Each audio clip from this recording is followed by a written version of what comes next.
Welcome back to the Rohit Patil vlogs. तर मित्रांनो, आज मी निघालो होतो क्रिकेट खेळण्यासाठी. तर विक्रोळी स्टेशनवरून मी पवईची बस पकडली, कारण आम्ही तिकडेच टफ बुक केला होता. या वर्षी सुद्धा ऑफिसमधनं सोनपापडी भेटणार म्हणून माझा मित्र नाराज होता. फायनली आम्ही पोहोचलो पवई येथे. इथला टफ खूप भारी आहे. आमच्या ऑफिसच्या टुर्नामेंट सुद्धा इथेच होत असतात. व्हॉट्सअपवर हो बोलणारे आणि प्रॅक्टिसला न येणाऱ्यांची आज संख्या खूप जास्तच होती. आवड असावी लागते हो, दुसरं काही नाही. सकाळ होती म्हणून आमचे फ्रेंड्स थोडे कमीच आले.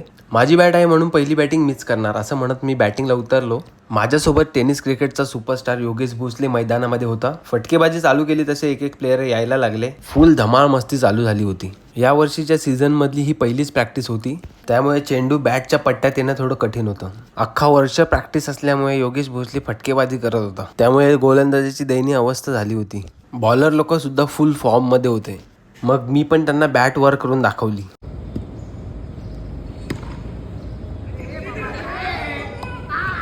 पहिल्याच चेंडूवर केतन सरांनी स्वतःच्या फॉलो थ्रू मध्ये मला आउट केलं आणि परतावं लागलं मला तंबूच्या आसऱ्याला. हे बघून माझ्या मित्रांना खूप आनंद झाला. तुम्ही सुद्धा टर्फवर जाऊन असंच एन्जॉय करत असाल तर कमेंट बॉक्समध्ये कमेंट करून आम्हाला कळवायला विसरू नका. व्हिडिओ तुम्हाला आवडली असेल तर व्हिडिओला लाईक कमेंट करा आणि अशाच नवीन व्हिडिओसाठी रोहित पाटील व्लॉग्सला सबस्क्राईब करा.